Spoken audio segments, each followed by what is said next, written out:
I just watched this movie called Flesh, and it's about cannibalism and a really weird erotic attachment to cannibalism. So as I'm cutting up all this meat right now and talking about human flesh and pozole, I'm kind of thinking about the eroticism of it too, which is kind of weird and making me uncomfortable.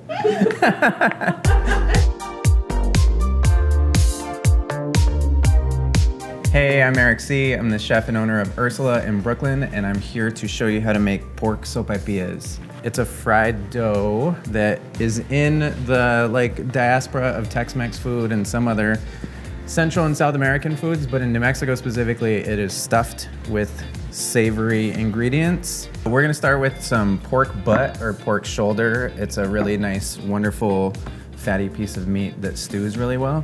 We'll trim a little bit of the fat and skin off of this, and we're gonna cut it into 3-inch pieces, roughly. So Adovada is really kind of like any sauce that has like a vinegary base. This is a very traditional New Mexican preparation. We're gonna take this pork that we've just cut up into very rough 3-inch cubes, and we're gonna marinate it in a little bit of New Mexican red chili powder, specifically if you're gonna be authentic to this dish. A little garlic powder and some salt. Move that around a little bit, coat it real nicely.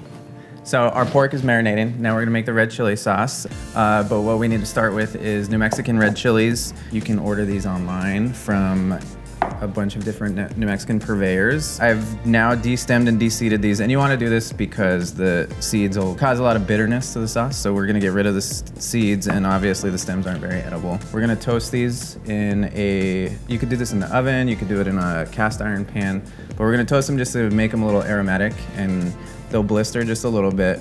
We'll leave these in a pan for a couple minutes on one side, and then flip them over and toast the other side. For this amount of chili, I'm gonna use like 1/4 of this onion. So we don't actually need to do much to this onion. We're just gonna peel it and cut it off and reserve that. And I can smell the chili getting a little aromatic, so we'll just flip it. You can add other chilies to this. I'm trying to go very traditional and authentic. And also I know that if I were to add anything other than a Mexican chili to this recipe on camera that lives on the internet in perpetuity, every New Mexican would come for me and tell me that I'm not doing it like their mom or their grandma or anyone else, and that this isn't New Mexican food. So I'm trying to be very traditional. So now we've toasted all of our chilies. They're nice and aromatic. It smells delicious in here. And I'm gonna add them back to the pan. We're gonna add our 1/4 of an onion. I'm gonna start with 3 cloves of garlic on this, and then we'll taste it and figure out where to go from there. Some salt and oregano. And we just need enough water to cover the top of it. And you'll simmer this until the onions are softened, the chilies are softened. They're really dark chilies right now, but they'll kind of brighten up as they soak up a bunch of water, and that's when you know that they're ready at that point.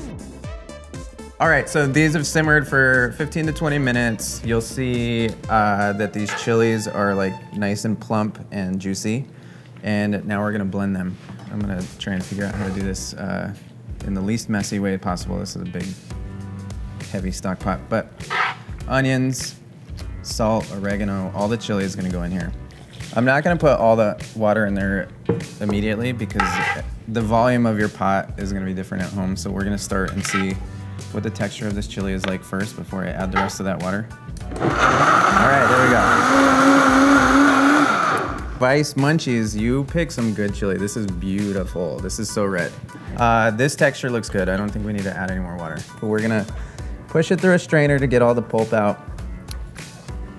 I kind of want to go back in time and not have chosen this. Well, not the recipe, this tool.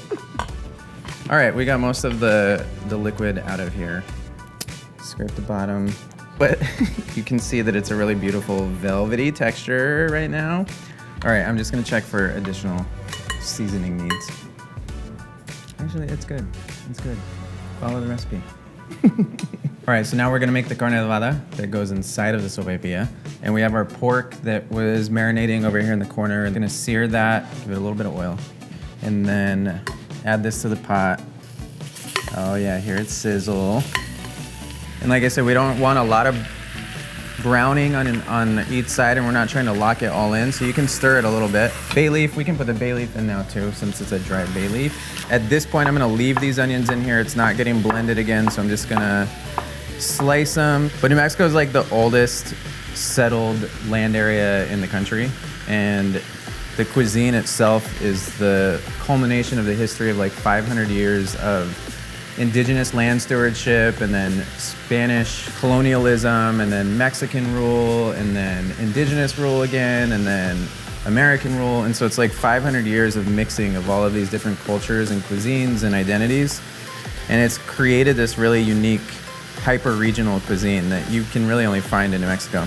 And now we'll add all of our other spices and herbs. There's some oregano, chipotle powder, little salts.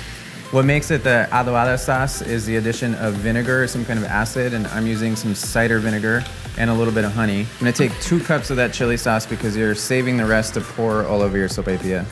Coat the pork in the red chili.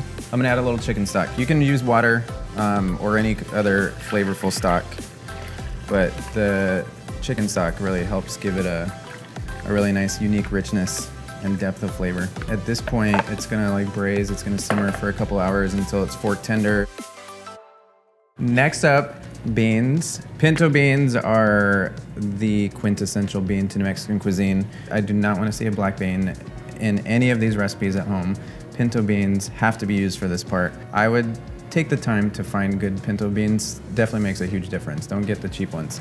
We're gonna take the beans, put them into a stock pot, oregano again, garlic powder, fresh garlic, bay leaf, another 1/8 of an onion. You can leave this whole if you want to now. And then this one isn't super traditional, but we'll put a little bit of cilantro in there. I just like the kind of brightness and herbaceousness of it added into there. A ham hock, if you wanna make these really rich. My mom would always put a big ham hock or a piece of bacon in it. Some water, cover it probably like 1.5 inches over the top.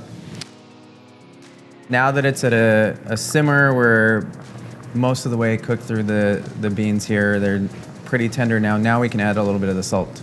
And that's so that these beans don't become too tough while they're cooking all the way up. All right, these beans have cooked. They're nice and tender. We're gonna take the ham hock out and the bay leaf, and then we're gonna refry them. And we're gonna get rid of most of this liquid, not all of it. We've got a little bit of the bean liquid at the bottom of the pan. We're gonna refry the beans, and that's just like it sounds. Put a 1/2 cup's worth or so of oil, of lard, whatever you wanna use. Our oil's hot, it's crackling. I'm gonna be a little safer and kind of unload these beans in there first. Ooh. Yeah, there we go. And then you can use a potato masher, a whisk, and you're gonna fry these beans in this hot oil. The point that we're looking for is that we've evaporated this liquid and it's starting to stick to the bottom a little bit. Some people like a drier bean. This is where I would stop it because I want a little bit of moisture left. Beans are forgiving. All right, so now we're gonna make the sopaipilla, which is like the dress that we're wearing for this dish. We're gonna start with AP flour. We have some baking powder and cornstarch, a little sugar and salt. Mix all your dry ingredients together, and then you'll cut in a little bit of shortening or fat. For this, we're using lard because we're already using pork. After we cut it in and break it into the flour a little bit, add your water. Mix this in. I've been in restaurants since I was like 11 years old. I used to work in a little diner in an airport. But my first real job was in a Mexican restaurant called Little Anita's, where I was a busser and I worked the takeout counter and made stuffed sopaipillas. That was like the first New Mexican food that I regularly made. So it had to make its way onto the menu at Ursula. We've got a nice smooth dough. It's elastic. It's not being too tenacious. For 30 minutes to an hour, we'll let this rest. Okay, so our sopaipilla dough has been resting, and we're gonna roll it out and fry it. Use a little bit of flour on your table so it doesn't stick. I'd say maybe like 1/4 to 1/8 of an inch thick on this. You can trim it off if you'd like and get rid of this. Use a pizza cutter, a knife, a bent scraper, and cut this into pieces. We have a pot of oil over here that's 375 degrees. 350 to 375 should be hot enough. And sweetly and softly drop these into that hot oil. And we want it golden brown on both sides. You can see it starting to puff up. I can see that the edges are golden over here, so we'll give it a little flip. After these have puffed and are golden and gorgeous, we'll put these aside while we get our ingredients all together to kind of build the stuffed sopaipilla. The carne adovada has been simmering. It's super, super tender, falling apart. This is beautiful. It smells amazing. I chose my favorite child, and this is the most beautiful child that I bore. We're just gonna slice this in half, and we'll start with the bottom piece here. Take some of our refried beans, a little bit of the carne adovada meat. We're gonna give it a little lid, smother it in red chili sauce, and then finish it off with the holy trinity of New Mexican garnish: cheddar cheese, lettuce and tomato. All right, I'm diving in. Let's see how we did. I took a really big bite, but that's good. That's really good. There's so much porkiness in the beans. The carne adovada is so tender and well seasoned. The heat of this red chili is on point. If you want to make this recipe, you can click the link below and you can come see me at Ursula. Thanks for visiting. Your moms lie to you. I know, they do. Moms are liars. Our moms are liars. My mom lied to me a lot actually. I have severe trust issues and traumas because my mom lied to me about onions. Thanks, Mom.